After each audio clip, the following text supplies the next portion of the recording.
এই কালী মায়ের পুজোর কথা তোমরা হয়তো অনেকেই জানো না। তো বন্ধুরা, আজকে আমি গিয়েছিলাম টুঙ্গিদিঘির জুঝারপুর ঝাড়বাড়ি কালী মায়ের পুজোতে। এই কালী মায়ের পুজোর প্রথা কিন্তু বহু পুরনো ও ঐতিহ্যবাহী। তবে চলো এবার বলি প্রতি বছর এই পুজো কিভাবে উদযাপিত হয়। এই কালী মায়ের প্রতিমা নির্মিত হয় ডুমরাডাঙ্গি নামক পার্শ্ববর্তী একটি গ্রামে। সেখানেই কালী পুজোর প্রথম রাতে এই মায়ের মূর্তি পুজো করা হয়। এরপর ভোরবেলা গ্রামবাসীরা এত বড় মায়ের মূর্তিটিকে মাথায় করে প্রায় 2 কিলোমিটারেরও বেশি পথ হেঁটে অতিক্রম করে নিয়ে যায় পার্শ্ববর্তী গ্রাম টুঙ্গিদিঘিতে।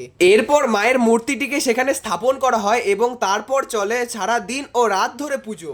এই পুজোর একটি বিশেষতা হলো যে মায়ের মূর্তিটিকে মন্দিরে নয় বরং গাছের তলায় রাখা হয়। সারা দিনে প্রায় হাজার হাজার লোক আসে এই মায়ের মূর্তিতে পুজো করতে। তার সাথে চলে পাঠা বলি ও পায়রা বলিও। এরপর সূর্যাস্ত হলে মায়ের পুজোর পাশাপাশি শুরু হয় এখানে মেলা, আর এই মেলায় ঘুরতে আসেন অসংখ্য লোকেরা। এই পুজোর আরেকটি বিশেষতা হলো যে মায়ের পুজোর পর সেই প্রসাদটিকে ছুঁড়ে বিলিয়ে দেওয়া হয় বাদবাকি সবার মধ্যে। পাশাপাশি মেলায় কিন্তু খাবারের দোকান, খেলনার দোকান ও সাজাগোজার দোকানের পাশাপাশি আরো অনেক দোকান বসে, আর সেখানে অনেক লোকে কেনাকাটা করে। অপরদিকে মেলা শেষ হয়ে গেলে কিন্তু শুরু হয় মাকে বিদায় দেওয়ার পালা। হ্যাঁ বন্ধুরা, সেই দিন রাতেই মাকে বিসর্জন দেওয়া হয়, আর সেই বিসর্জন দেখার জন্য দাঁড়িয়ে থাকেন অনেক লোকেরা। এরপর মায়ের মূর্তিটিকে বাঁশ ও রশির সাহায্যে ঠেলতে ঠেলতে নামানো হয় নিচে। এরপর নাচ গানের মাধ্যমে উদযাপন করতে করতে মাকে শেষবারের মতো দেওয়া হয় বিদায়। অবশেষে মায়ের প্রতিমাটিকে বাঁশ ও রশির সাহায্যে ঠেলতে ঠেলতে পাশে পুকুরের সামনে এনে রাখা হয়। তারপর অবশেষে আস্তে আস্তে মাকে বিসর্জন দেওয়া হয় সেই পুকুরে।